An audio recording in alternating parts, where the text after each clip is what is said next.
지금부터 과학기술정보통신부가 주최하고 정보통신정책연구원이 주관하는 사람 중심의 인공지능 구현을 위한 정책 세미나를 시작하도록 하겠습니다.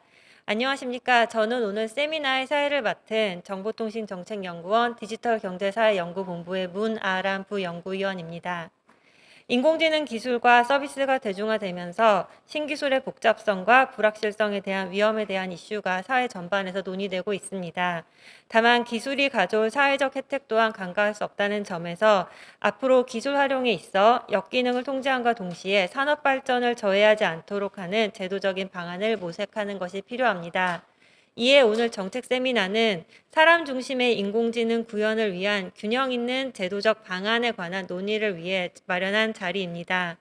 코로나 확산 방지를 위해 본 세미나 현장에는 발표자와 토론자, 사전에 등록된 제한된 청중만을 모시고 전 과정을 온라인으로 생중계하는 형식으로 진행되고 있습니다. 네이버와 유튜브에서 과학기술정보통신부를 검색하시면 세미나를 시청하실 수 있고 댓글창에 질문이나 의견을 남겨주시면 이를 모아 종합토론 시간에 일부 소개하고 답변 드리도록 하겠습니다. 본격적인 행사에 앞서 정보통신정책연구원 권호열 원장님의 개회사가 있겠습니다. 큰 박수로 환영을 부탁드리겠습니다.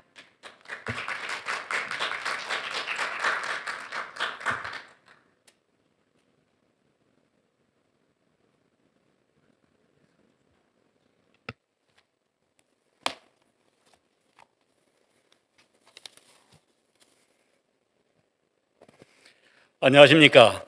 정보통신정책연구원장 권호열입니다. 먼저 추운 날씨에도 불구하고 오늘 이 자리를 온 오프라인으로 함께해 주신 모든 내외 귀빈 여러분께 깊이 감사 말씀드립니다. 특히 환영사를 해주시기 위해서 귀중한 시간을 내어주신 과학기술정보통신부 김정원 실장님께도 감사의 말씀을 드립니다. 그리고 바쁘신 일정에도 불구하고 오늘 주제 발표를 맡아주신 우리 연구원의 문정욱 센터장, 서울교육대학교 변순영 교수님, 정보통신기획평가원 이현규 단장님을 비롯해서 패널 토론에 흔쾌히 응해주신 모든 분께도 깊은 감사의 말씀을 드립니다. 오늘 우리 키스디가 과학기술정보통신부와 함께 사람 중심의 인공지능 구현을 위한 정책 세미나를 개최하게 되어 매우 기쁘게 생각합니다. 지난 1년여의 코로나19 상황에서 디지털 기반의 경제가 성장하고 사회 일상의 활동이 증가하였습니다. 지금 이 순간에도 사회 전반에서 디지털 전환이 빠르게 진행되고 있는 것입니다. 디지털 전환을 이끄는 핵심 기술은 단연 인공지능입니다. 디지털 전환과 함께 도래하는 뉴 노멀 시대에는 인공지능의 기술 수준과 활용이 국가의 경쟁력을 가늠하는 척도가 될 것입니다. 이에 대한민국이 진정한 인공지능 강국으로 나아가기 위해서는 인공지능 기술 및 산업 경쟁력 확보뿐만 아니라 인공지능 기술이 내재적 특성에 따른 오남용과 역기능에 대비하기 위한 규범 체계를 마련하여 국제적 논의를 선도할 필요가 있습니다. 이미 세계 각국은 인공지능 윤리 원칙 및 가이드라인을 앞다투어 발표하는 등 인공지능 기술 발전이 가져오는 역기능에 선제적으로 대응하고 인공지능 윤리 아젠다를 선점하기 위한 치열한 시스템 경쟁에 나서고 있습니다. 우리나라도 그 일환으로 최근 과학기술정보통신부와 우리 연구원은 윤리적 인공지능을 실현하기 위해 모든 사회 구성원이 함께 지켜야 할 3대 기본원칙 그리고 10대 핵심 요건으로 구성된 국가 인공지능 윤리 기준을 발표한 바 있습니다. 이제는 이러한 윤리 기준을 제시하는 것에 그치는 것이 아니라 인공지능 윤리 기준이 실천 단계에서 필요한 대응 방안을 선제적으로 고민해야 할 시점이 되었습니다. 예를 들어 지난해 12월 발표한 국가 인공지능 윤리 기준에 따라 인공지능의 개발, 활용 등 전생의 주기에서 자체 윤리 점검을 실시할 수 있는 체크리스트를 개발 및 보급하는 한편, 인공지능 기술을 개발 활용하는 과정에서 모든 참여자가 바람직한 윤리의식을 함양할 수 있도록 하는 인공지능 윤리교육 커리큘럼 개발에도 함께 힘써야 할 것입니다. 오늘 개최하는 세미나는 인공지능 기술이 발전과 기업의 자율성을 도모하면서도 인공지능 기술이 잠재적 위험에 유연하게 대처할 수 있는 관리적, 제도적 방안을 모색하기 위해 마련되었습니다. 본 세미나에 각계 최고의 전문가들께서 자리하신 만큼 사람 중심의 인공지능 구현을 위해 정부가 시급히 추진해야 할 정책 아젠다와 주요 과제들을 구체적이고 심도 있게 논의하는 매우 소중한 자리가 되길 기대합니다. 다시 한번 본 세미나에 관심을 가지고 참석해 주신 모든 분께 깊이 감사드리며 늘 건강과 행운이 가득하시길 기원합니다. 감사합니다.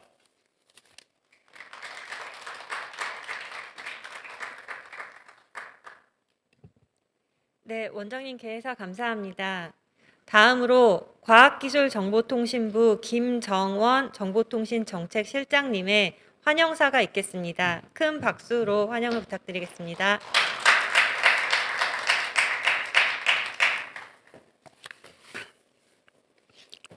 네, 안녕하십니까.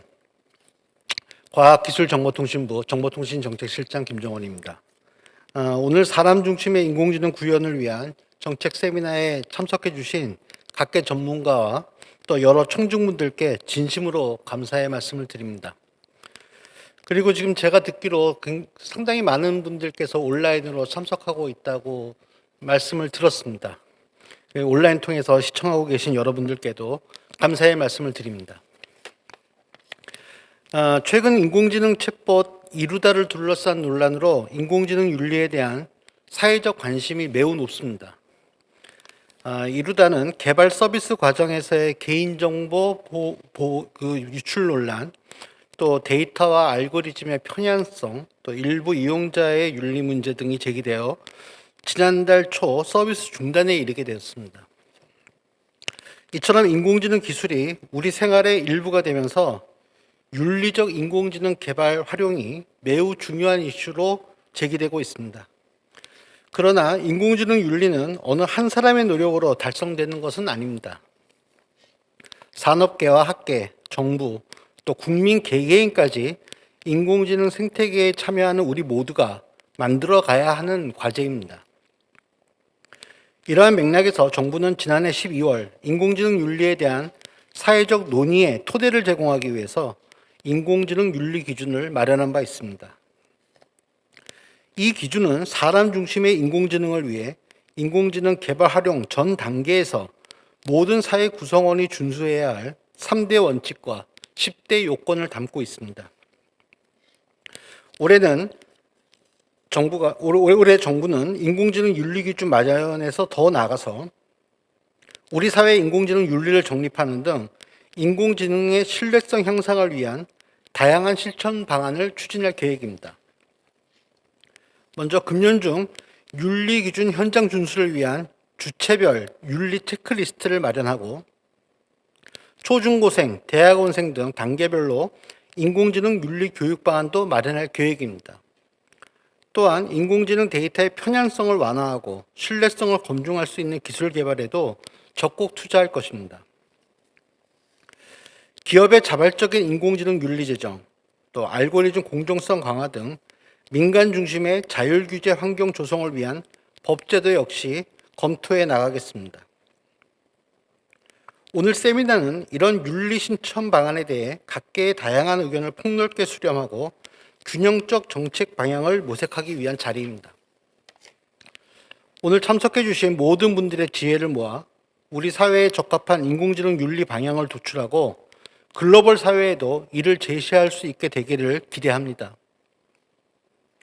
끝으로 오늘 행사를 준비해 주신 정보통신정책연구원 권호열 원장님 이하 관계자분들께 감사의 말씀을 전합니다. 그리고 오늘 참석해 주신 모든 분들께도 감사 인사드립니다.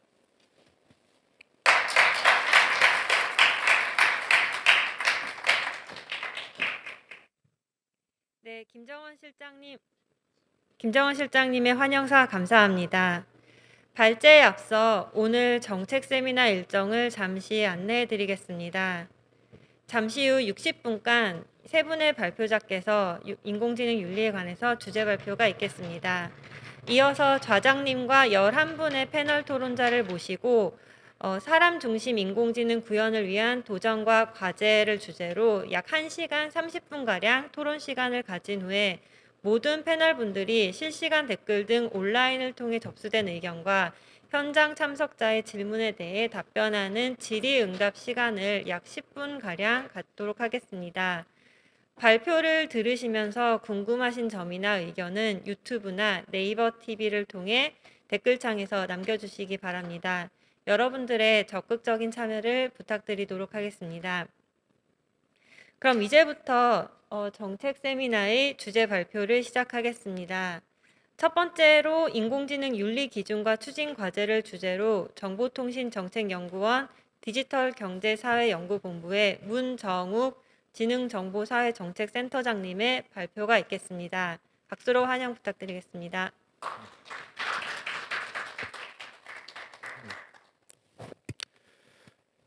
네, 안녕하십니까. 소개받은 정보통신정책연구원 문정욱입니다. 오늘 제가 말씀드릴 주제는 인공지능 윤리 기준의 주요 내용과 주요 추진 과제에 대해서 말씀을 드리도록 하겠습니다. 오늘 말씀드릴 목차는 다음과 같습니다.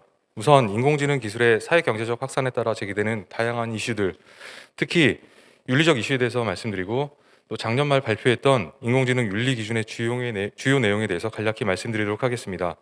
다음으로 인공지능 윤리 기준의 그런 사회적 확산과 정착을 위한 추진 과제에 대해서 보다 구체적으로 말씀드리도록 하겠습니다.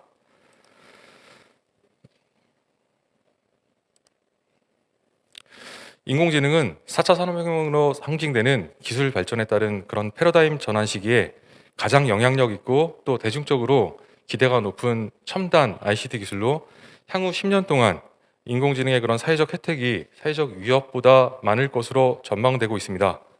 네, 제가 전망한 것은 아니고요. 2019년도 포브스지에서 이렇게 발표한 그런 내용들입니다. 또 아래 정리된 표는요, AI의 그런 사회적 혜택과 잠재적 위험을 정리한 표입니다. 사회적 혜택으로는 AI가 사회의 그런 난제를 해결하고 또 맞춤형 서비스를 구현하고 또 새로운 직업과 산업을 창출한다, 그런 내용이 포함되어 있습니다. 또 잠재적 위험으로는요, 보안 위협, 기본권 침해, 개인정보 및 프라이버시 침해, 그리고 알고리즘 차별, 그리고 알고리즘의 설명성 부족 등이 포함됩니다. 인공지능 기술의 그런 본연의 특성, 그리고 인공지능 확산에 따라 경제사회 전반에 새로운 이슈가 발생합니다. 우선 사회 제도적 차원에서 기존 제도의 적용이 어려운 점이 있습니다. 인공지능의 그런 불확실성, 불명확성으로 인한 통제의 어려움, 또 이와는 반대로 막연한 불안감에 따른 과잉 통제의 문제, 또 AI 규율 방안에 대한 그런 사회적 합의의 그런 어려움 등의 문제가 제기됩니다. 화면상에 지금 오른쪽 나와 있는 표는요, 영국 데이터 윤리 혁신센터에서 발표했던 AI 관련 이슈들을 다시 한번 정리한 것인데요. AI 개발 및 활용에 있어서 장애 요인들을 데이터, 지식, 인력, 시장, 거버넌스, 신뢰 등등 해서 6가지 정도로 이렇게 정리를 해놨고요. 예를 들어서 데이터 장벽 같은 경우에는 낮은 데이터 품질이라든가 활용할 수 있는 데이터 부족의 문제들을 제기하고 있습니다. 인공지능 기술의 발전으로 사회경제 전 분야의 그런 인공지능 활용이 증대됨에 따라서 생산성이라든가 편의성, 효율성을 높이는 등의 그런 긍정적 영향과 함께 또 인공지능 활용의 그런 성과도 구체적으로 나타나고 있습니다. 반면에 인공지능 기술의 그런 오남용, 또 데이터 편향, 프라이버시 침해, 알고리즘에 대한 차별 등 인공지능 활용에 따른 그런 윤리적 이슈도 지속적으로 제기되고 있는 상황입니다. 이미 잘 알려진 사례들이기도 한데요. 인공지능 채용 시스템에서 연구 개발 측에 대부분의 남성만을 추천했던 그런 사례들도 있고요. 또 인공지능 스피커에서 수집된 그런 대화가 무단으로 개인의 동의 없이 삼자에게 전송된 사례들도 있습니다.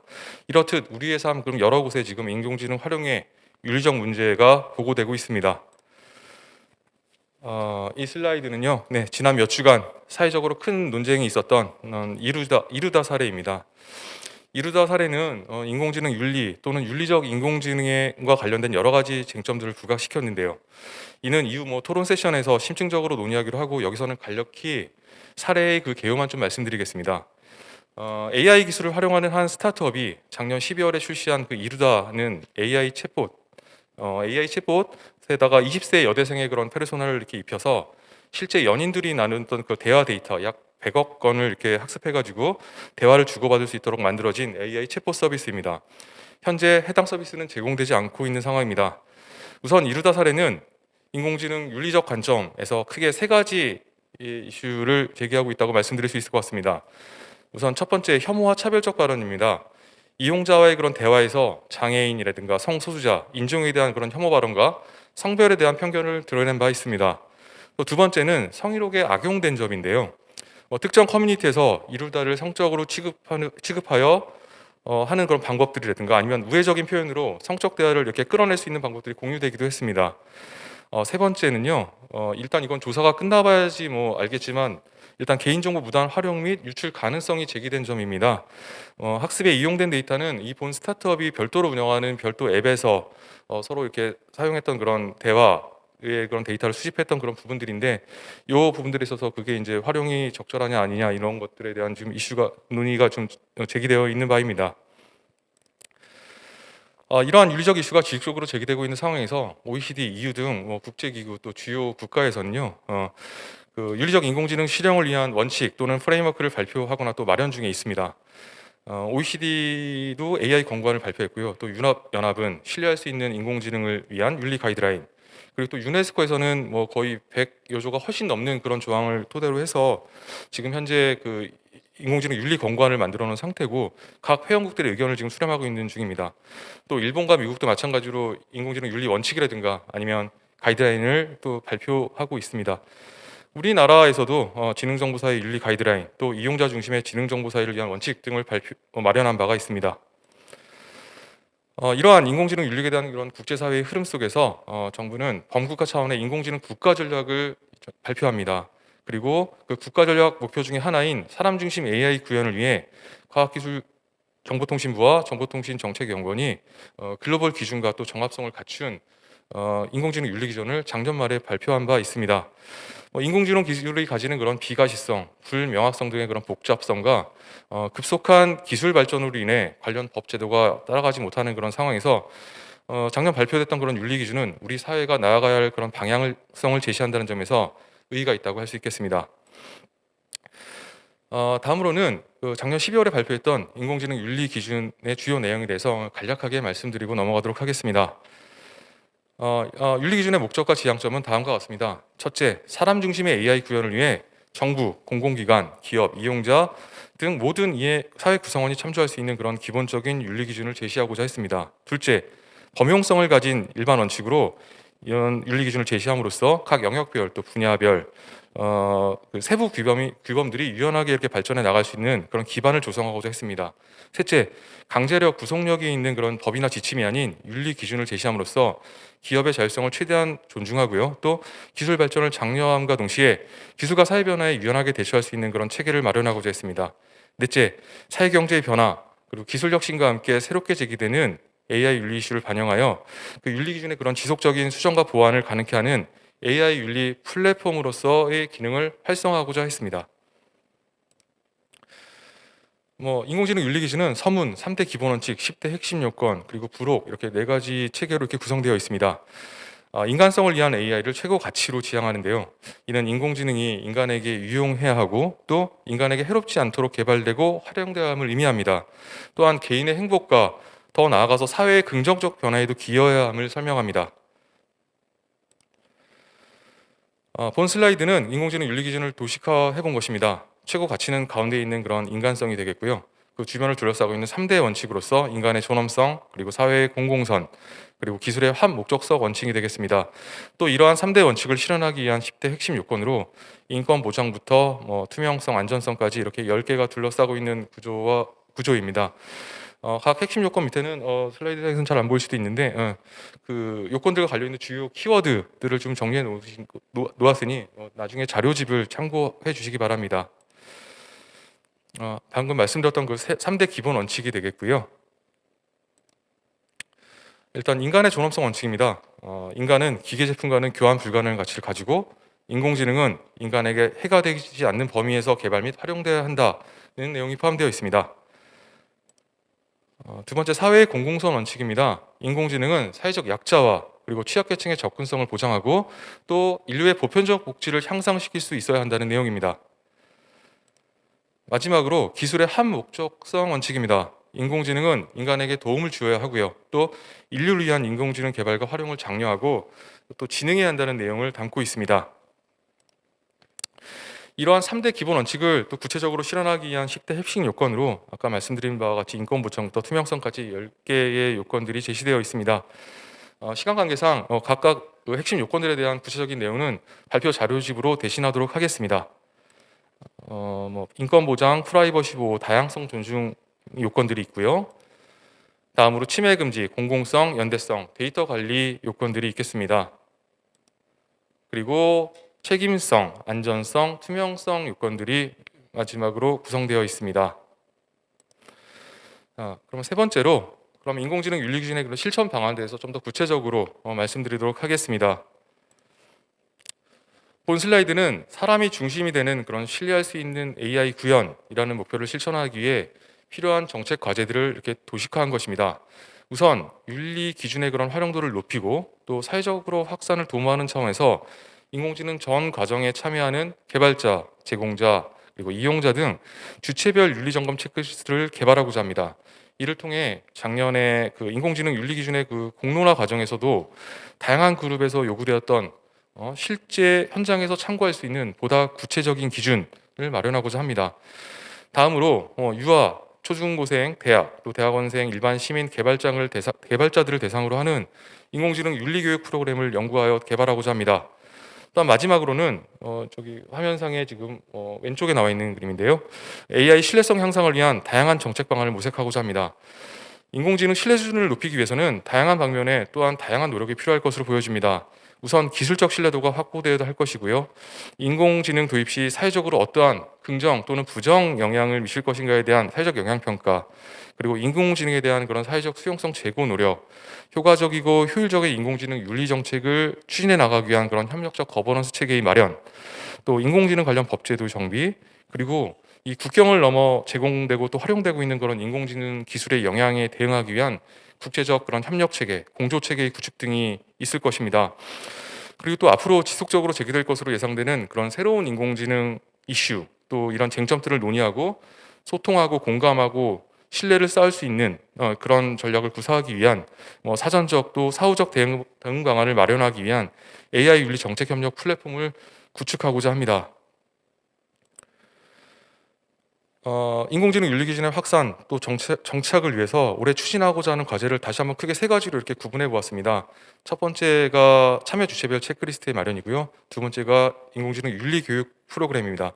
세 번째가 그 윤리 기준의 그런 지속적인 논의와를 이렇게 심층적으로 할 수 있는 그런 틀을 구축하는 것이고요. 또 거버넌스 체계의 마련이라고 보고 있습니다. 그러면 이제 앞으로 추진 과제에 대해서 좀 더 구체적으로 설명드리겠습니다. 우선 추진 과제 중 첫 번째는 아까 말씀드렸던 윤리 점검 체크리스트를 마련하는 것입니다. 지금 현 단계가 본격적으로 체크리스트를 개발하고 연구에 들어간 상황이 아니고 국내 사례를 일단 수집하고 선행 연구들을 정리하는 단계라서 본 장에서는 해외 주요 국가 또는 기업, 연구소에서 그 인공지능 윤리 기준 또는 윤리 원칙 발표 이후에 수속 작업으로 개발되었거나 또는 별도의 윤리 점검을 위한 목적으로 개발된 인공지능 윤리 점검 체크리스트 사례들을 검토해서 그 시사점을 좀 정리해 보고자 합니다. 이 본 장표는 그 2019년도 4월에 발표했던 그 유럽 연합의 AI 윤리 가이드라인의 전체적인 프레임워크입니다. 이후 후속 작업을 통해서 여기 저희가 색깔로 표시를 해놨는데요. 저기 초록색으로 표시되어 있는 그런 7가지 핵심 요건을 좀 더 현장에서 자가 점검할 수 있게끔 하는 평가 목록을 작년 7월에 발표한 바 있습니다. 좀 더 구체적으로 살펴보면요, 유럽연합은 다양한 분야의 그런 구성원이 그런 자체적인 평가에 참여하기를 권장하고 있습니다. AI 설계자, 개발자, 데이터 과학자, 구매 조달 업무를 담당하는 분들, 또 법무 담당자, 경영 담당자들이 다 포함됩니다. 또한 유럽연합은 AI의 그런 자체 윤리 점검을 하기 전에 기본 권리에 대한 영향 평가를 실시할 것을 권고하고 있습니다. 즉, 본격적인 그런 7가지 핵심 요건별 윤리 점검을 시행하기 전에 AI가 그런 인간의 그런 기본적 권리에 어떠한 영향을 미치는지에 대한 사전 평가를 하는 것입니다. 문항은 이렇게 4가지로 구성되어 있는데요. 첫째, AI가 성별, 인종, 민족 등등 종교, 언어 이런 것들에 따라서 혹시 사람들을 부정적으로 차별할 가능성이 있는가라는 질문입니다. 두 번째가 아동의 권리는 존중하는가? 세 번째, GDPR에 따라 개인의 그런 사적 데이터를 보호하는가? 네 번째, 표현의 자유, 집회, 연대의 자유를 존중하는가? 라고 구성되어 있습니다. 다음으로는 유럽연합은 그 7가지의 그런 핵심 요건별로 세부 구성 요소를 제시하고요. 각각의 질문들을 포함한 자가점검 평가 체계를 보여줍니다. 예를 들어 기술적 경고성과 안전성 하단에 있는 표인데요. 이거 관련해서는 AI 기술적 오류나 악의적인 사용과 같은 그런 위협이 있을 경우에 치명적이고 해로운 영향이 있을 수 있는가 등의 질문을 포함하고 있습니다.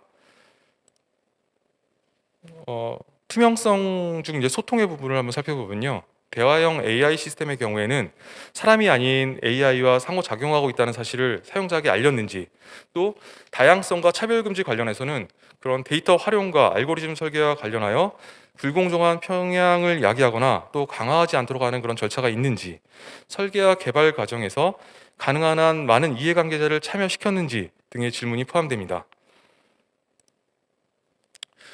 또한 그 사회 환경적 요건에서는요, AI 시스템이 환경에 부정적 영향을 미치는가, 또는 인간의 업무 행태라든가 업무 방식에 영향을 미치는가, 또 사회 전체 또는 민주주의에 부정적 영향을 미치는지 이를 묻습니다.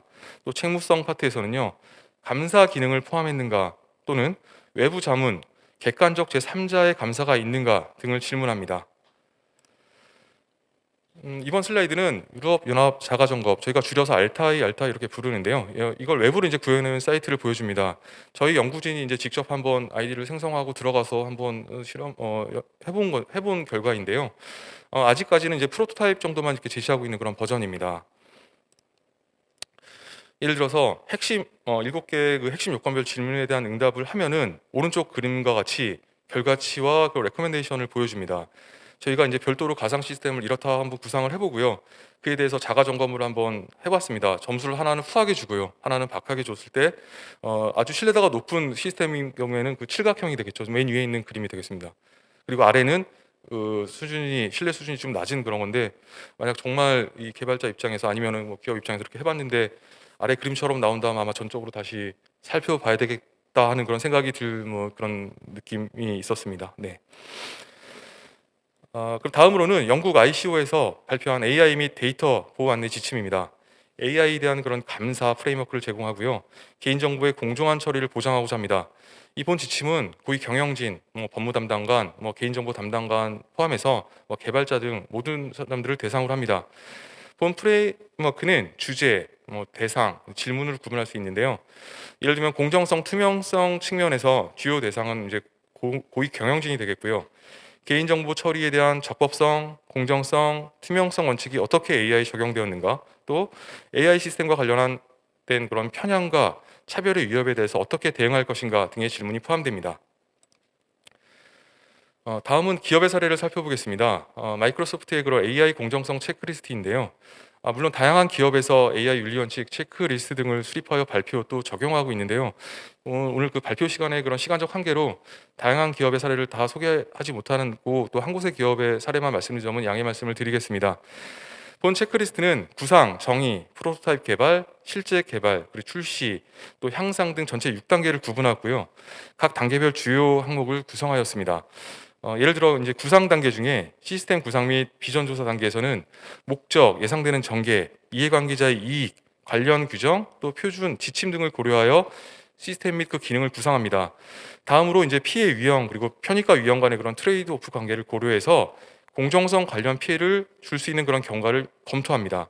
또한 위험 완화를 위해서 이제 비전을 또 수정하게끔 되고요. 만약에 비전 수정이 어려운 경우에 또 향후 완화 조치 또는 만일의 사태에 대비한 계획을 마련해야 되고 또 개발 중단까지도 고려할 수 있습니다.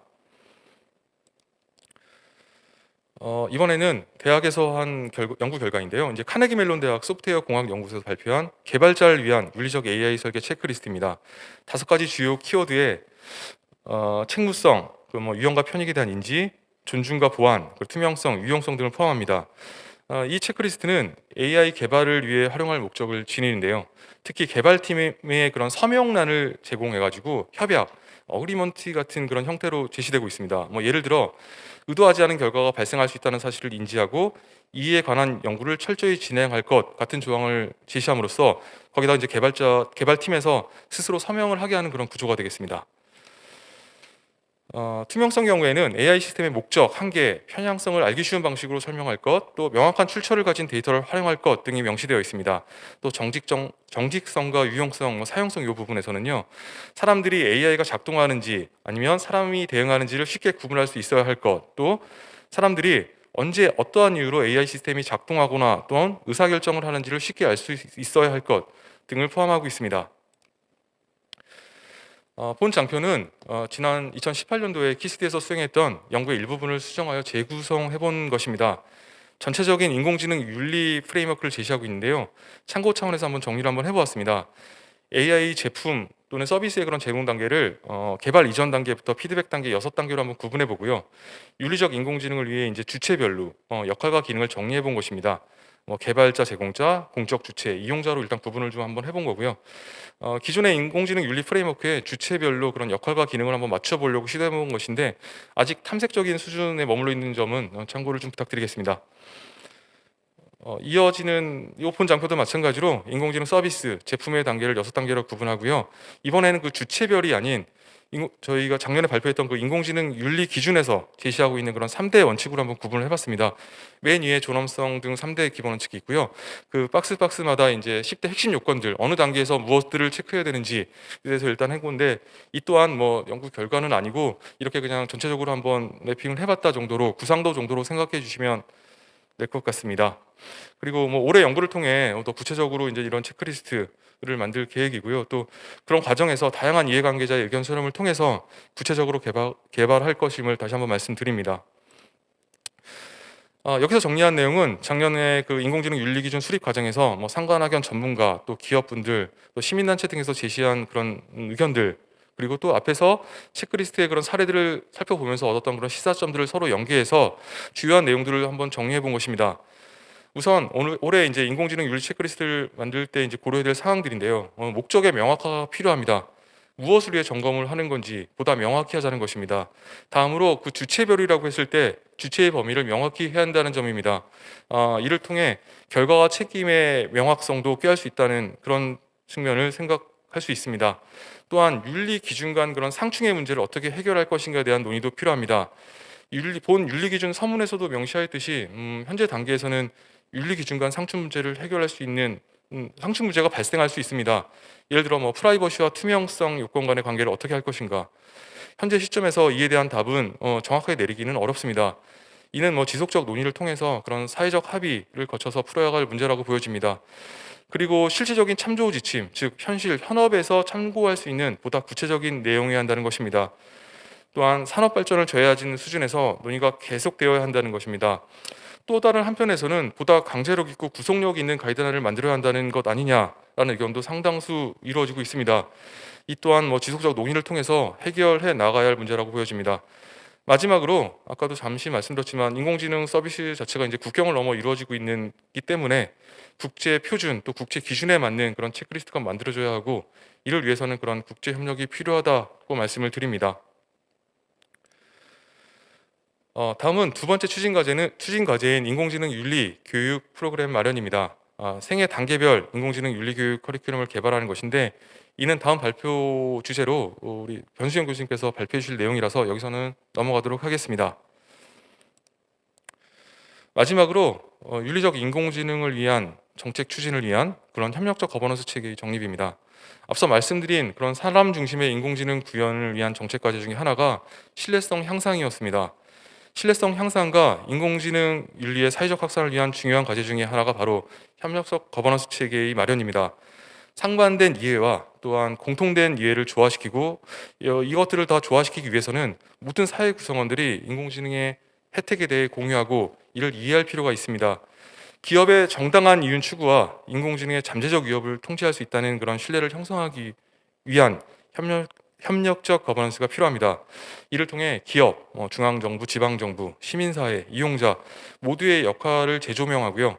상호 신뢰 기반의 그런 협력 체계를 만들 수 있을 것 같습니다. 발표를 마무리하기 전에 마지막으로 드릴 말씀은 그런 사람이 중심이 되는 그리고 윤리적 인공지능의 개발 및 활용을 위해서는요. 무엇보다 인공지능 생태계 참여자 그리고 이해관계자 간의 그런 신뢰 기반의 소통과 논의가 필요하다는 것입니다. 그런 차원에서 오늘 같은 이런 세미나 자리가 마련되었다고 생각합니다.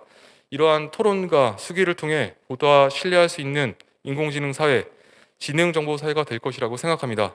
그럼 이상으로 인공지능 윤리기준 주요 내용과 향후 추진까지 대한 발표를 마치겠습니다. 지금까지 경청해 주셔서 감사합니다.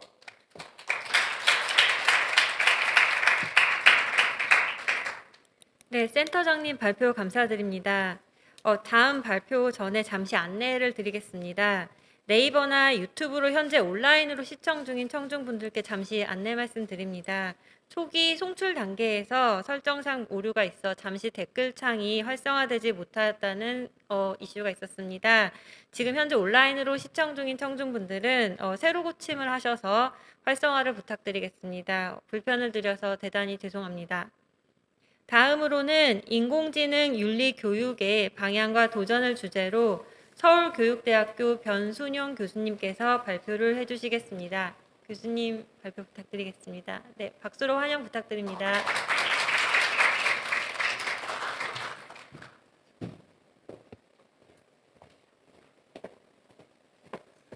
이 파워포인트를 쓸 수가 있나요?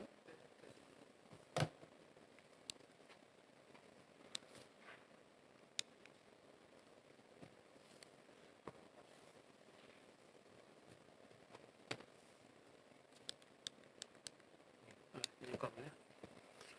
시간이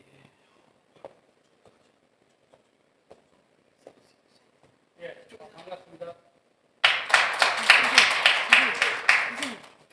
마이크 때문에 예, 하시는 거는 여기서 하셔야 돼요. 아 그래요? 예. 아 죄송합니다. 예. 예, 여기서 하겠습니다. 예, 오늘 제가 말씀드릴 주제는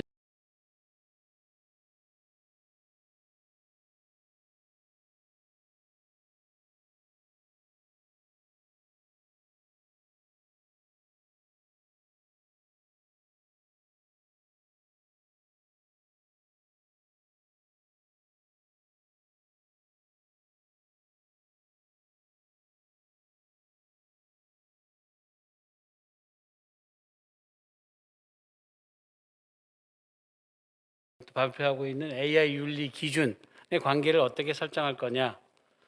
그다음 두 번째로는 국가별로 AI 교육 과정이 어떻게 진행이 되고 있고 준비가 되고 있고 학교 급별로 어떻게 다뤄지고 있고 그리고 실제로 그 학교 현장에서 느껴지는 교사들이 느끼고 있는 선생님들이 느끼고 있는 AI 교육의 현실의 문제점이 무엇인지를 좀 짚어보고 그리고 이제 끝으로 가서는 이제 그 AI 윤리 교육의 내용 구성에 대해서 몇 가지 제안을 해드리려고 합니다.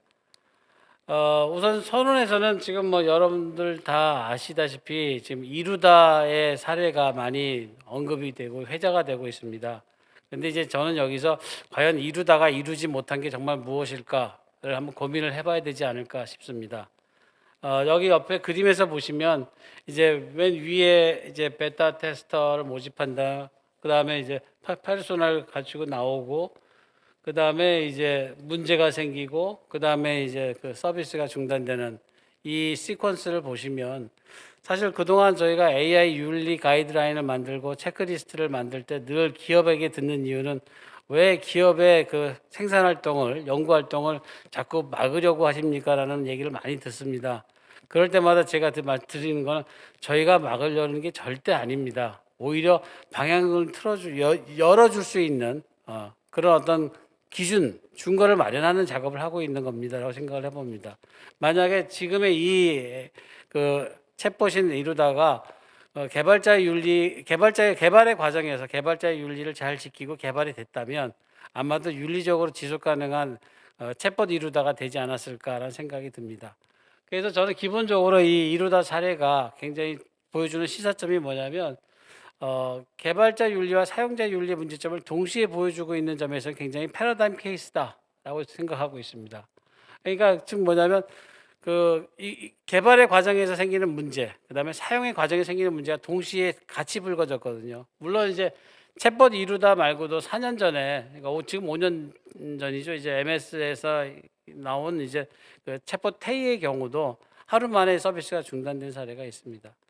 근데 문제는 제가 관심을 갖고 있는 건 5년 전에 그런 사례가 있었는데 왜 5년이 지난 지금 한국 사회에서 이게 또 반복되느냐는 거죠. 이게 이제 윤리교육, AI 윤리교육의 필요성을 오히려 역설적으로 보여주고 있지 않나라는 겁니다. 적어도 그 챗봇 이루다를 개발하는 개발자들의 입장에서는 분명히 사전 조사를 했을 거고 이런 사태가 있었을 거라고 충분히 알고 있음에도 불구하고 왜 이런 거를 예견하지 못했을까? 그러니까 몰랐다라고 생각되진 않고요. 결국 알았음에도 이런 문제가 생겼다? 이거는 제가 보기에는 윤리 감수성이 현저히 낮은 경우거나 아예 생각조차 하지 않았다는 기술적인 문제라기보다는 윤리적인 문제라고 저는 보여지고 있습니다. 그다음에 이제 사용자의 문제도 당연히 이제 제기가 되겠죠.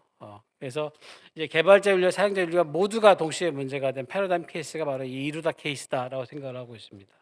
그다음 두 번째 말씀드리고 싶은 건 우리가 이제 인공지능 기술이 발전하면서 많이 한번 들어보셨을 거예요. 불편한 계곡의 진실이라고 언캐니 밸리라는 말씀만 들어보셨을 텐데 계속 어떻게 보면 그 호감이 생기다가 마지막 순간에 그 불신으로 혐오로 떨어지는 어떤 그런 경우가 있고요. 또 그 반대의 개념이 이제 제가 만들어낸 게 이제 오버트러스트 피크입니다. 과신의 어떤 봉우리죠. 처음에는 불신하다. 그러니까 예를 들어 자율주행 기술 같은 경우도 불안해서 이제 자율주행에 못 맡기는 아마 지금 자율주행차를 구입하고 사용하고 계시는 분들 중에서도 불안해서 사용하지 못하시는 분들 의외로 많이 있을 겁니다. 근데 조금씩 이 기술을 익히고 사용하다 보면은 이제는 너무 과신해서 자율주행에 아예 맡겨버리고 주무시는 경우가 종종 있는 경우도 있는 걸로 알고 있습니다. 그런 어떤 그러니까 과신과 혐오 불신의 이 갭의 문제가 바로 AI 윤리의 그 성격을 규정해 줄 수 있지 않을까 생각이 됩니다. 그래서 저희가 이제 AI 윤리라고 했을 때 저희 윤리학에서는 이걸 실천 윤리의 한 영역으로 보고 있고요. 그래서 AI가 가지고 있는 왜냐하면 우리가 이제 새로운 기술이 나오면 사실 뭐 우리가 세탁기가 나왔다고 해서 세탁기 윤리를 만들어야 된다고 전 세계적으로 얘기하지는 않잖아요. 근데 왜 AI 기술은 왜 이렇게 AI 윤리를 외치는 이유가 뭘까? 그 두 가지 이유라고 저는 보고 있습니다. 하나는 인공성, 그러니까 인간이 만들었다는 거죠. 인간에 의해서 만들어낸 것임에도 불구하고 다시 말해서 그 두 번째 에이전시의 기능을 가질 수 있다는 거예요. 인간처럼 보인다는 거죠. 달리 얘기하면 자동성과 자율성의 이 간극에서 발생하는 문제 때문에 AI 윤리에 대한 이슈가 제기가 되고 있다고 보고 있습니다. 그다음 두 번째는 대부분의 실천 윤리가 뭐 철학을 보통 우리가 미네르바의 부엉이라고 얘기하는데 윤리학도 마찬가지입니다. 대체로 사회적인 문제가 이슈가 제기가 되고 그걸 해결하기 위한 어떤 담론들이 생기는데 이 AI 윤리는 미처 문제가 생기기도 전에 그런 문제가 생길 거라고 예측하면서 앞북치고 있는 윤리의 성격을 갖고 있다는 점이 굉장히 특이한 실천 윤리 영역이라고 보시면 됩니다. 그다음 끝으로 이 AI 윤리는 탈인간 중심주의라는 거죠. 보통 우리가 윤리라고 얘기하면 사람과 사람의 사이에서 발생하는 것에 대한 것을 이야기할 때 윤리라고 얘기하고 그래서 이 칸트도 윤리는 인간들 사이에서만 발생한다고 이야기를 합니다. 그런데 이제 현대 사회에 와서는 인간이 아닌 존재들에 대한 윤리적인 고려를 해야 되고 숙고해야 되고 배려해야 되는 그런 상황들이 생겨납니다. 그래서 저는 이거를 탈인간 중심주의적 윤리라고 얘기를 하고 이것의 가장 대표적인 게 바로 실천 윤리라고 생각을 하고 있습니다. 자, 지금 우리나라 현재 이제 지금 교육 현장에서 이루어지는 교육 과정은 역량 중심 교육 과정입니다.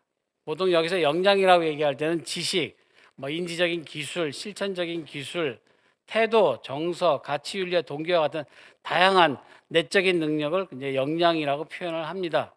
그래서 만약에 우리가 AI 역량이라고 표현했을 때 여기서 보신 것처럼 여러 가지 기준, 클래시파이가 생길 수가 있는데요. 그러니까 AI 전문가 양성을 목적으로 하는 AI 개발 역량이 있을 수 있고요. AI를 사용하는 사람들을 위한 AI 활용 역량이 있을 수 있고요.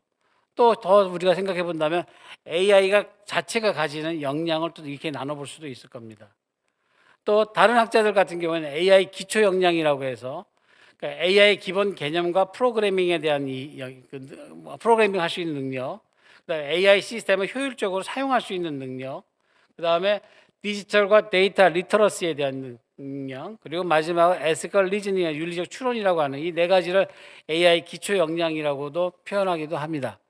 그래서 저는 AI 역량을 크게 두 가지로 구분을 해야 되겠다. 그래서 하나는 이제 AI 전문가 역량, 그리고 또 한 가지는 AI 윤리 역량이라고 표현을 하고 싶습니다. 그래서 그 AI 전문가 역량은 AI 기술을 발전시키거나 새로운 기술을 개발하기 위한 직업 전문 능력이고요.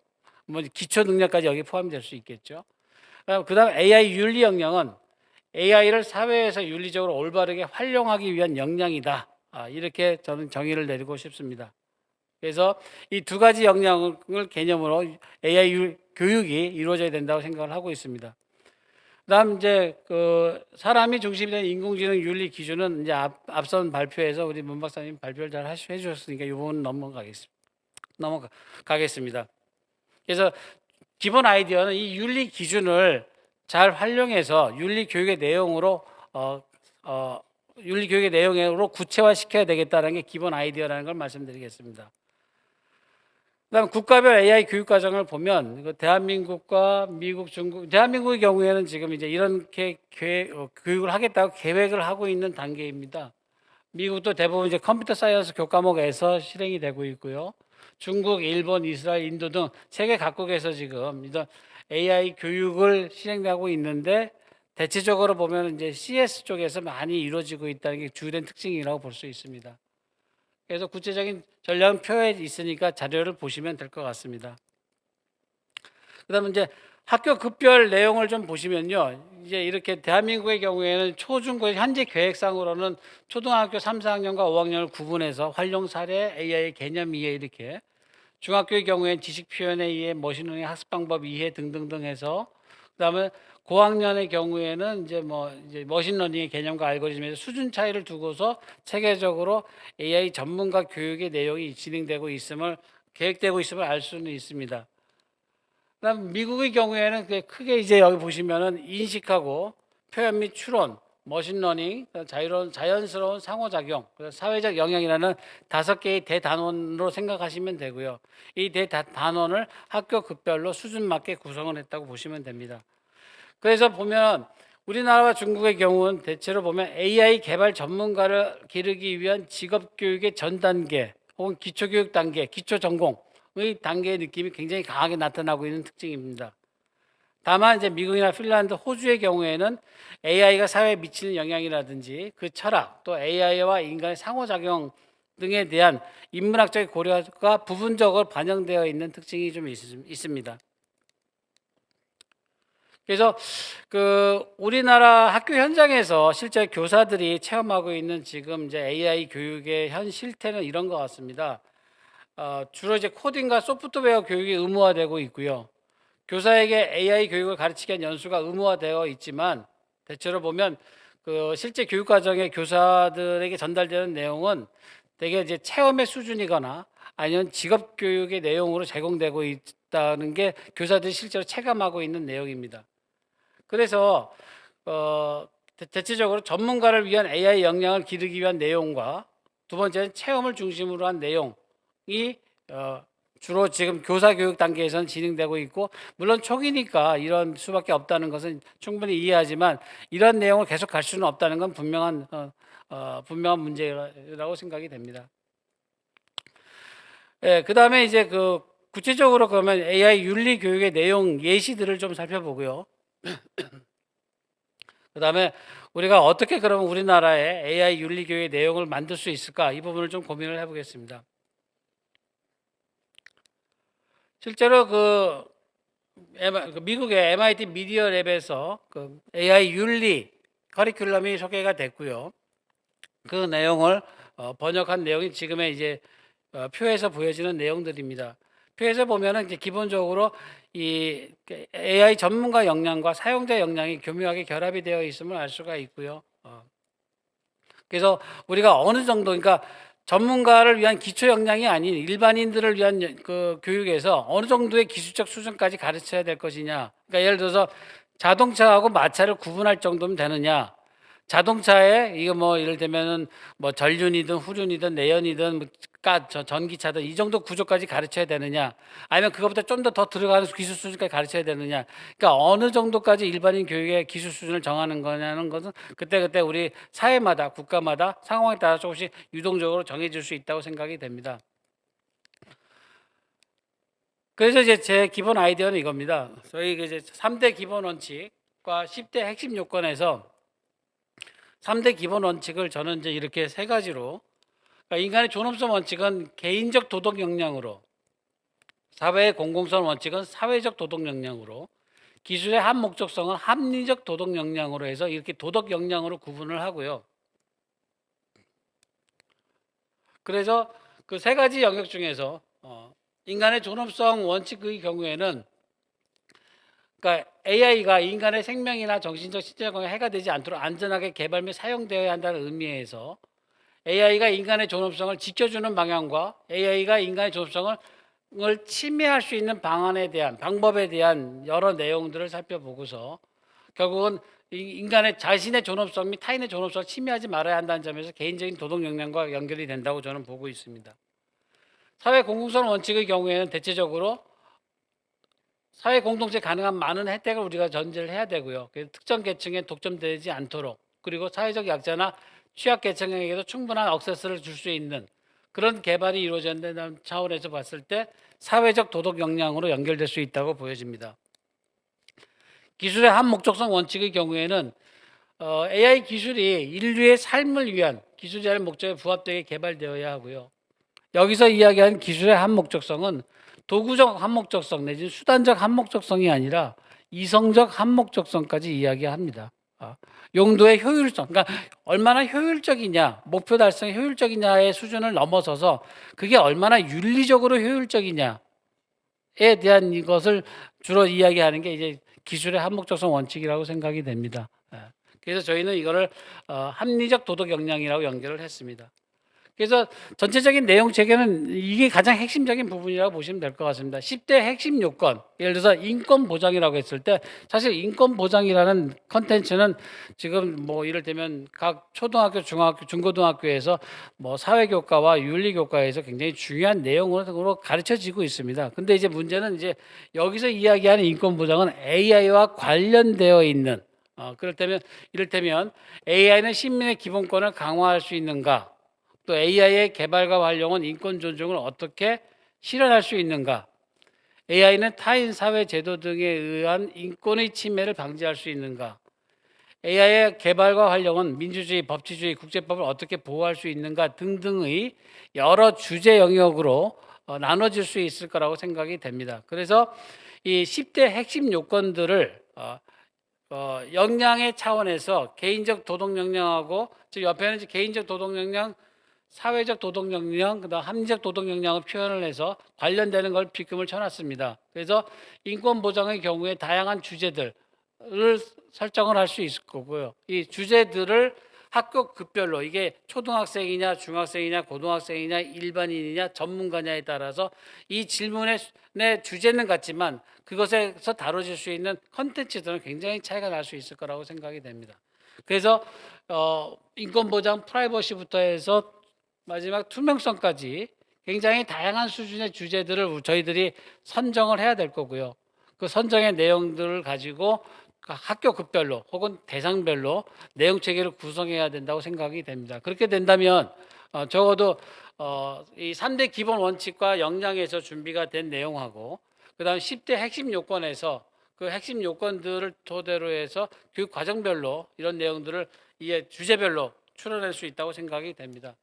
예, 그래서 결론적으로 그 제일 중요한 건 AI를 윤리적으로 활용할 수 있는 역량이다. 만약에 이루다를 개발하신 분들이 적어도 그 기본적인 윤리적인 의식이 있었고 사용하시는 분들이 그 있다면 이런 사태들은 다시는 발생하지 않을 거라는 생각을 하고요. 그래서 새로운 기술을 올바르게 활용하기 위한 AI 윤리 교육, 그러면서도 우리나라에서 이루어지는 보편성과 특수성을 같이 갖출 수 있는 그런 AI 윤리 교육의 내용 체계 개발이 가장 시급하다고 생각이 됩니다.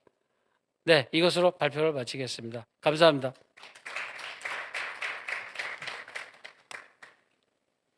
네, 교수님 발표 감사합니다.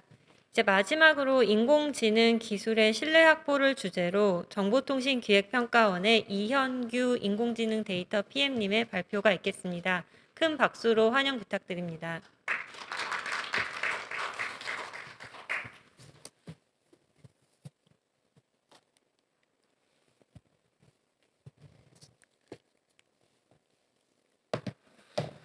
예, 방금 소개받은 IITP 인공지능 데이터 PM을 맡고 있는 이현규입니다.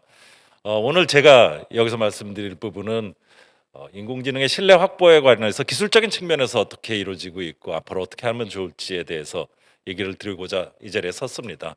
근데 사실은 이걸 하기 전에 제가 지금 하고 있는 것이 차세대 AI 예타를 진행 중에 있는데 그 예타 내에도 지금 신뢰성 확보에 관한 부분이 들어 있습니다. 근데 이거를 사업을 기획하면서 제일 힘들었던 부분 중에 하나는 뭐냐면은 기술 관점에서 이거를 보다 보니까 기술적인 측면에서 하는 여러 가지 얘기들은 할 수 있지만 그거는 전적으로 기술자의 마인드거든요. 하지만 신뢰 확보, 여기서 뭐 윤리 문제라든지 공정성 문제라든지 이거는 누가 정하는 문제가 아니라 사회적 합의라든지 어떤 제도적인 문제라든지 가이드라인이라든지 이런 것이 여럿이 모여서 공론화가 필요한 부분인데 기술자가 주도해서 공론화를 시키는 건 쉬운 문제가 아니거든요. 그리고 오히려 또 다른 형태의 논의가 좀 필요했다고 생각했는데 어쨌든 그 이루다로 인해서 지금 우리도 그 바로 우리 눈앞의 문제로 이거를 풀기 위해서 이렇게 나선 거는 다행이라고 생각됩니다.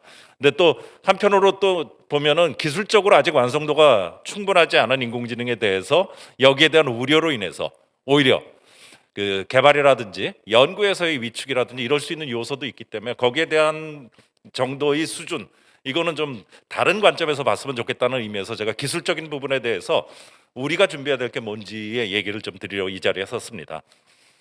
먼저 그 연구의 우선순위들을 지금 러셀 교수 뭐 여러 사람들이 같이 얘기하는 것들을 보면 크게 한 세 가지 정도로 구분을 하고 있습니다. 경제적인 효과 측면에서 하는 거, 그다음에 법과 윤리에 관한 거, 그다음에 기술적인 부분, 이 세 가지 형태로 구분을 하고 그중에 경제적 효과, 우리 뭐 제일 처음에 얘기했던 게 일자리 얘기부터 시작했죠.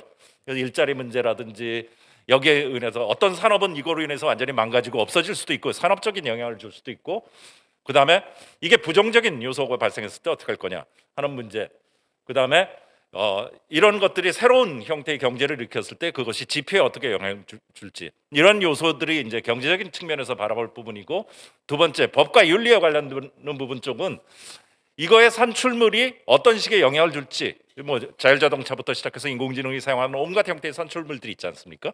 걔가 가지는 신뢰성의 문제를 어떻게 볼 것인가, 또 이것을 개발하고 있는 사람 또는 사용하고 있는 사람들의 측면에서 어떻게 바라볼 것인가 하는 것들은 법과 윤리 측면에서 바라보고 있고, 마지막 얘기한 것은 기술 측면에서 이것들을 충분히 보장주기 위해서 무엇을 할 것인가. 그래서 검증과 그다음에 밸리더티의 타당성에 대한 문제, 안전성, 그다음에 이 AI가 동작하는 부분에 대해서 적절한 시점에서 사람이 개입함으로써 제어를 할 수 있는 것인가 하는 문제까지도 같이 얘기를 하고 있습니다. 사실은 이 이전 단계에서 좀 더 논의가 심하게 됐던 부분, 심하게 되다가 지금 멈춰 있는 부분 중에 하나가 이제 강인공지능으로 표현하는 겁니다. 인공지능이 자아를 가지고 자기 스스로가 판단하고 사람을 거꾸로 제어할 수 있는 부분의 기술까지도 우리의 그 AI의 로드맵상에서는 존재하고 있거든요. 근데 저는 개인적으로 강인공지능에 대해서는 아마도 국가든 여러 참여하는 사람들이 많은 논의를 해야 되겠지만 지금 그 개발 단계에 들어가지는 않았지만 어쩌면은 그 개발은 하지 못하도록 막는 게 어떨까 하는 생각조차도 저 하고 있는데, 그런 등등등 남아있는 문제, 우리가 지금 노출되어 있는 이런 작은 문제 말고도 많은 형태의 논의거리가 있고 그건 아직 연구가 진전이 되지 않아서 논의 대상이 죽지 않은 그런 것도 같이 있는 상태입니다.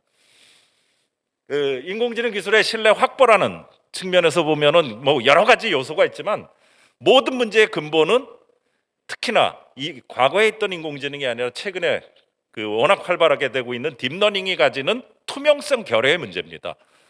개발한 사람조차도 이 개발한 것에 왜 이런 결과가 났는지를 알 수가 없어요.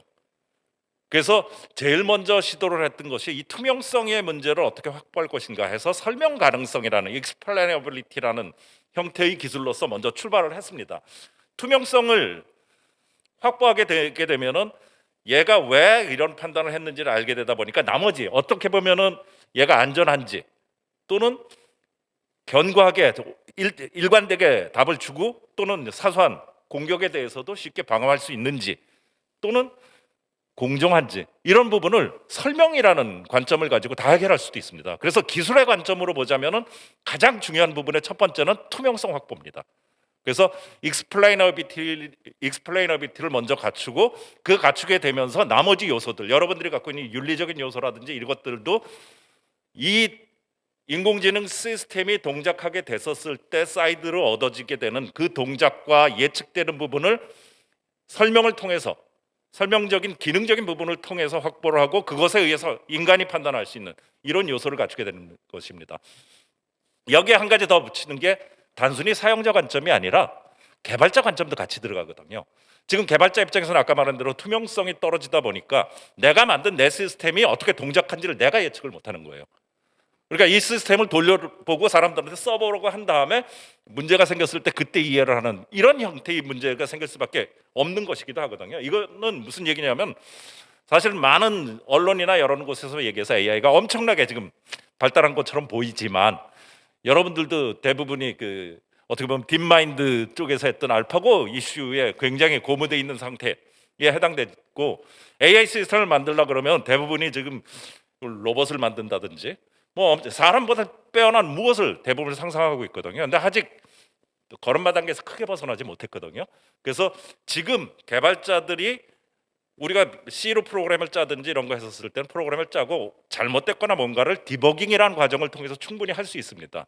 근데 얘는 개발자가 만들어 놓고도 자기가 어떻게 된 건지 동작을 알 수 없다 보니까 이런 디버깅의 툴이 없는 겁니다.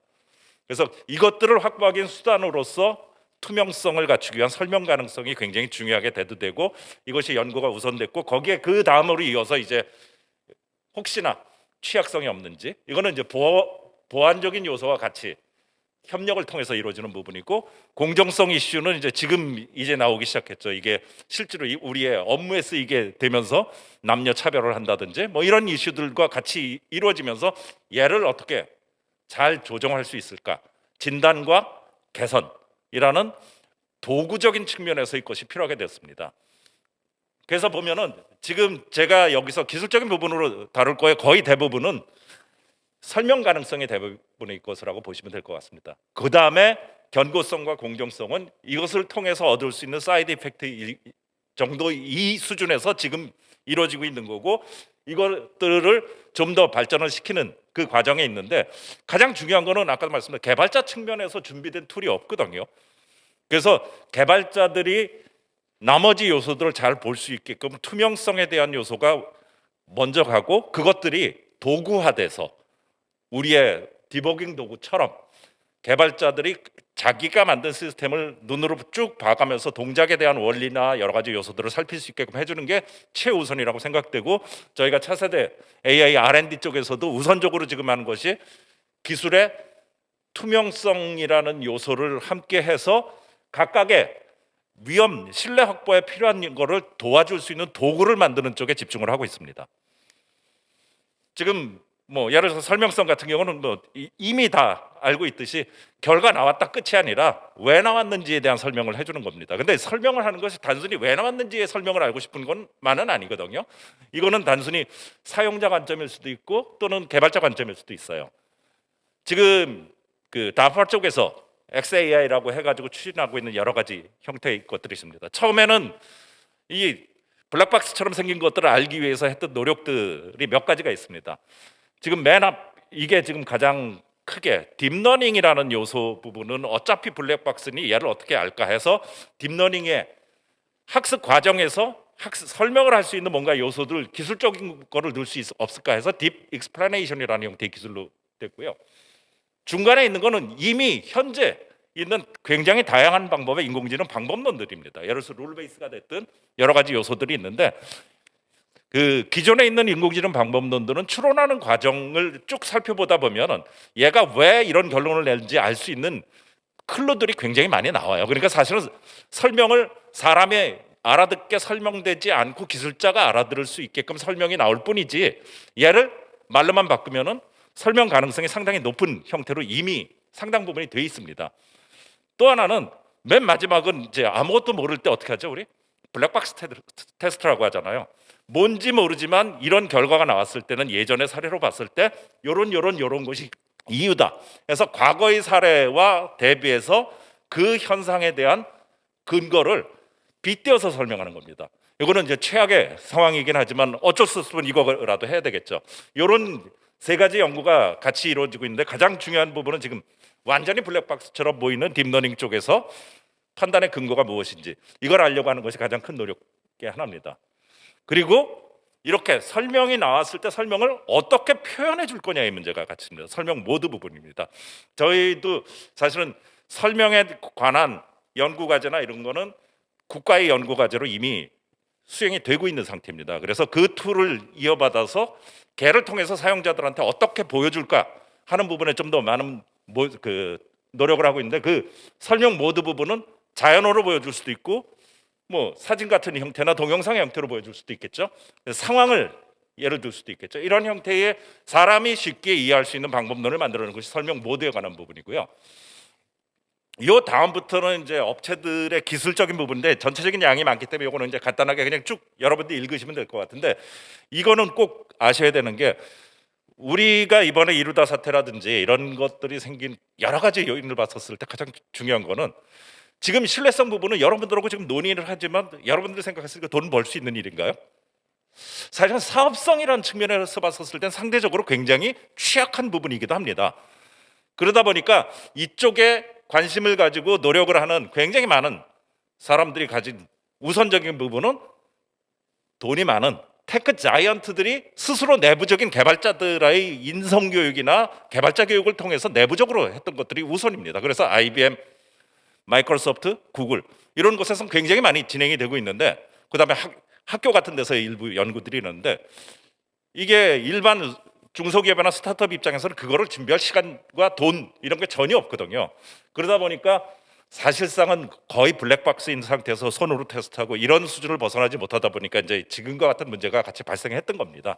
그래서 한편으로 보면 이런 툴킷에 대한 것들은 이제 우리나라 같은 경우 상대적으로 테크 자이언트라고 표현할 만한 그 규모의 충분한 힘을 가진 곳이 아마도 있다고 생각하는데 좀 더 뭐 예를 들어서 네이버나 삼성전자 같은 곳이 좀 더 노력을 해줬으면 좋겠는데 우선적으로 지금 상태에서는 우리는 이제 문제도 맞닥뜨린 상태니까 정부 측면에서 이런 것들을 여러 가지 하는 것이 되게 중요할 거라고 생각하고 지금 정부에서도 그 소위 말하는 인프라적인 형태에서 신뢰성에 대한 기반 조성 이런 것들을 여러 가지 형태의 진행을 하고 있고 윤리 기준도 만들고 있는 상태거든요. 그것이 그 기술적인 측면에서는 도구를 만들어줘서 중소기업들이 그걸 가지고 테스트를 해보고 확인을 해볼 수 있는 이런 형태로 진행하려고 생각하고 있습니다. 그다음에 구글 쪽에서 하고 있는 거, 그다음에 마이크로소프트가 하고 있는 건데 대부분이 자연어 처리나 그 시각화를 통해 가지고 일상적인 자기네들이 활용을 하고 AI 기술을 시스템을 쓰면서 거기서 생기는 사이드 이펙트를 눈으로 확인할 수 있게끔 해주는 것이 주 목적입니다. 다파 쪽에서는 아까 그림에서 했던 거 그대로고요. 그다음에 페이스북에서도 마찬가지로 했는데 얘는 뭐냐면은 입력의 여러 가지 형태의 변화가 출력에 어떤 식으로 기여하는지를 보면서 그 기여도를 통해서 데이터의 분포나 이런 것들을 조정할 수 있게끔 하는 툴을 만들어줬습니다. 옥스퍼드에서 했던 것인데 이거는 CNN 우리 그 딥러닝을 쭉 통해서 그 이미지를 했을 때 동일한 이미지를 인식할 경우 그 인식한 이미지와 어떤 식으로 원래 이미지와 어떤 식으로 차이 있는지 인버트 형태를 보여주다 보니까 비슷한 형태의 모양을 하지만 주요 특징이 되는 이런 부분이 이제 강조될 수 있는 걸 함으로써 아, 요것 때문에 얘가 이런 판단을 했구나 하는 거를 개발자가 이해할 수 있게끔 해준 겁니다. 그다음에 이거는 실제로 인코더라는 걸 통해서 뭔가 그 에너지를 재생해내고 그 재생할 때 쓰이게 됐던 주요 특성이 뭔지를 해서 특성에 대한 이해를 가질 수 있게끔 해준 그런 툴이고요. 그다음에 국내에서도 마찬가지를 하고 있습니다. 지금 정부의 과제에 의해서 지금도 진행되고 있는 카이스트에서 지금 진행하고 있는 그 과제인데, 얘는 뭐냐면은 특정 오브젝트를 동일한 오브젝트로 판단할 때 그 경계선이 어딘지, 얘는 그 경계선을 넘으면은 이건 아니다, 경계선 아니면 이거 제대로 됐다, 그럼 그 경계선의 특성을 잘 이해한다면 얘는 어떤 것 때문에 이런 판단을 했다는 걸 이해할 수 있겠죠. 바로 그런 연구들을 하고 있는 형태입니다. 그래서 연구개발의 그 전체적인 내용이나 이것들이 돌아가는 이슈들을 보면은, 첫 번째는 이미 나와 있는 AI 어떻게 할 거예요? 여기 설명이 준비 안 돼 있는 거.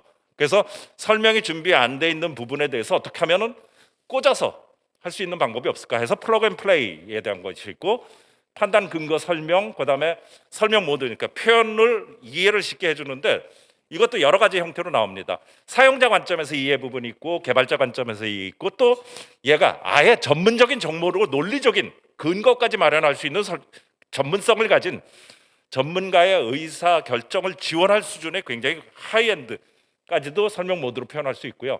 그다음에 신뢰성, 사람들이 써보면서 이거 진짜 믿을만하네 하는 느낌을 주게 하기 위한 그런 기술, 이런 것들이 이제 주로 연구의 토픽으로 지금 쓰이고 있습니다. 지금 차세대 AI 쪽에서 지금 추진하고 있는 것들은 주로 설명 모드의 다양성을 위해서 전문가 수준으로 할 것이냐, 상대방 어린아이냐 노인이냐 좀 젊은 층이냐 여성이냐 남성이냐에 따라서 눈높이에 맞는 설명을 줄 수 있는 방법 고민을 하고 있고, 그다음에 플러그 앤 플레이를 통해서 리거시에 대해서 하는 것들이 이제 차세대 쪽에서 준비 중인 거고요. 경고성 쪽은 어쩌면은 보안적인 이슈가 우선적인 따르고요. 이번에도 이제 뭐 어떻게 보면 사람을 이렇게 정보 보호에 관련되는 부분이 있었는데, 정보 보호 관련되는 것과 그다음에 얘가 가진 취약성을 보는 그 형태로 이루어져 있습니다.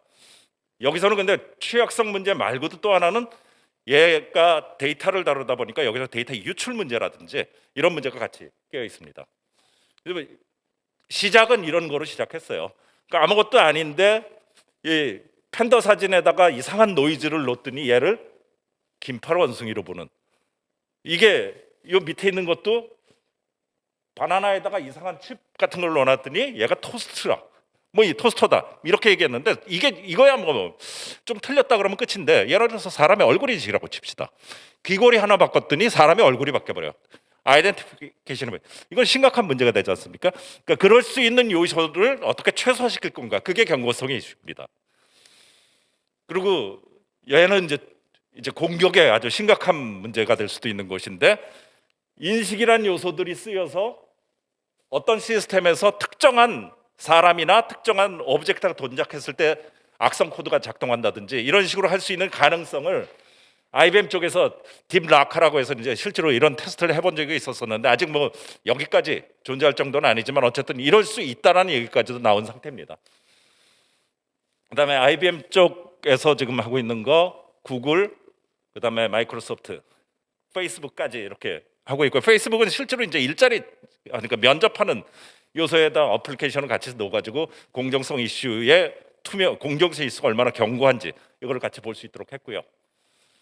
국내에서 하고 있는 거는 아까 말씀드렸듯이 우리는 지금 페어니스 과제도 있고, 우선적으로 시작했던 거는 설명성에 대한 과제거든요. 그래서 설명성을 과제를 추진하는 곳에서 걔를 조금 더 확산을 해서 로버스트니스, 그러니까 이게 얼마나 견고한지를 볼 수 있는 툴화시키는 역할을 부분적으로 연구해서 수행을 하고 있습니다.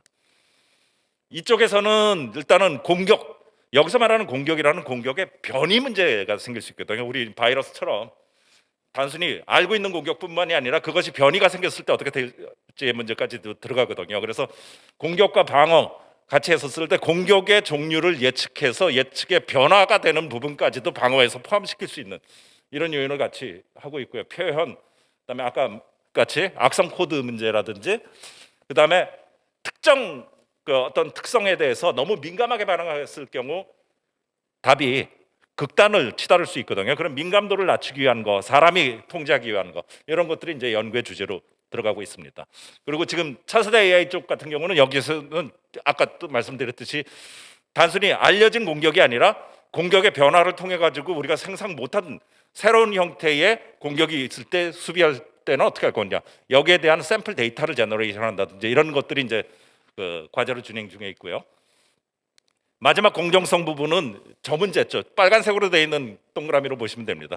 사람이 개입하는 순간 생기는 바이어스들의 요소가 모든 곳에, 데이터의 수집에서부터 실제로 시스템 구축해가지고 운영하는 단계까지 모든 곳에 있기 때문에, 아까도 앞에 첫 번째 발표에서도 있었듯이 인공지능은 결과적으로 나온 걸 보는 거로 끝나는 문제가 아닙니다. 그래서 이 어플리케이션의 전 주기에 걸쳐서 이 공정성의 이슈는 끊임없이 봐야 되는 그런 형태로 있습니다. 그래서 공정성의 것을 하기 위해서 우선적으로 필요한 거는 어떻게 잴 거냐. 지금 우리 지표에 관한 얘기도 계속 나오지만 그 지표의 종류 결정하는 것조차도 아직 제대로 안 돼 있거든요. 그래서 지표의 종류와 그 종류에 따른 레인지, 값의 레인지라든지 이런 것들이 이제 앞으로 끊임없이 논의돼야 될 그런 상황 중에 하나고, 거기에 이런 공정성의 기준들, 이게 결국 수치의 레인지를 결정하는 것 문제가 같이 남아 있습니다. 그다음에 IBM 쪽 같은 경우는 이제 여러 가지 공정성 지표와 완화시키는, 여기 공정성을 깰 경우 그것들을 완화시킬 수 있는 알고리즘을 실제로 개발해서 제시를 했습니다. 한 10가지 정도로 해서 전처리나 각 단계에서 공정성 이슈를 제거할 수 있는 알고리즘을 해가지고 이것들을 이제 자체적으로 쓰고 외부적으로도 일부 쓸 수 있는 그런 형태로 제공을 해주고 있습니다. 그다음에 구글 쪽 같은 경우는 이제 개발자들이 하나 시스템을 만들어 놓고 이게 전 주기에 걸쳐서 끊임없이 변화할 때 변화하는 과정 속에서 생기는 공정성 이슈를 볼 수 있게끔 하는 시뮬레이터와 연결시킨 그런 시스템으로 하고 있고, 그다음에 구글 쪽에서는 비주얼하게 눈으로 보면서 그 최소한의 변화가 어떤 식의 공정성에 영향을 주는지를 확인할 수 있게끔 해주고 있습니다. 우리나라에서 하고 있는 것 중에 하나는 이제 자원 할당할 때 공정성 이슈가 어떻게 작용하고 있는지에서 좀 스페시픽한 문제이긴 하지만 이런 문제를 처리하고 있고요. 그 연구개발 쪽에 쓰고 있는 이슈들을 보면은 온갖 형태의 그 편향성에 대한 문제들을 대부분 제거시키기 위한 이런 요소들을 기술적으로 개발하려고 하고 있습니다. 그리고 지금 R&D 쪽에서 포함하고 있는 기술은 단순히 편향성의 문제만 보는 것이 아니라 우리 뭐 GDPR처럼 정책과 제도가 있었을 때, 제도가 변했을 때 변한 것들을 어떻게 제대로 준수하고 있는지, 컴플라이언스 이슈까지도 같이 포함하고 있거든요. 공정성 이슈에서는. 그래서 주로 컴플라이언스의 개인정보 보호와 정책에 대한 것들을 얼마나 잘 지키는지를 보는 것이 주 토픽으로 되어 있고요. 지금 사실은 인공지능의 이 그 현재 진행하는 상황 쪽으로 보자면은 이 다양한 형태의 뭐 편향성의 문제가 되든 여러 가지 이슈에 대해서 우리가 풀기 위한 여러 가지 공감대, 공론화 이런 것들이 필요한 거하고, 여러분들이 적극적으로 그런 의견을 표출해서 도움을 주시면은 저희가 기술이란 요소와 어떻게 그 잘 엮어서 의미 있는 결과를 낼지 이거를 좀 판단할 수 있는 기준이 될 거고, 정부에서 지금 하고 있는 신뢰성에 대한 다양한 형태의 어떤 기준 이런 마련을 했었을 때 그것이 인증이란 제도하고 잘 엮이게 되면 지금처럼 단순히 이거를 할 거냐 말 거냐의 이슈가 아니라 오히려 우리한테 그 전화 위복이 될 수 있다는 생각도 하거든요. 그래서 지금 우리는 이 경험을 해봤으니까 이 경험을 통해서 저런 툴들을 잘 이용해서 믿을 수 있는 쓸만한 인공지능 기술을 만들어내고 이거를 수출이라는 부분으로 끌고 가고, 이 수출을 도와주는 인증이, 우리의 신뢰성 인증이 오히려 날개를 달아주는 그런 역할을 할 수 있지 않을까 하는 생각을 해봅니다. 그래서 그런 부분에서 여러분들의 이 논의가 굉장히 중요한 기술, 그다음에 우리의 그 기술적 발전뿐만 아니라 경쟁력에도 큰 도움을 줄 거라고 생각합니다. 감사합니다. 네, 이영규 PM님 발표 감사합니다. 다음 순서인 종합토론을 위해 잠시 자리를 정비하고 휴식하는 시간을 약 10분간 갖도록 하겠습니다. 종합토론은 3시 30분부터 시작될 예정입니다. 좌장님과 토론자분들은 연단이 정비된 이후 단상으로 올라와 주시면 감사하겠습니다. 그럼 3시 30분부터 다음 순서를 진행하도록 하겠습니다.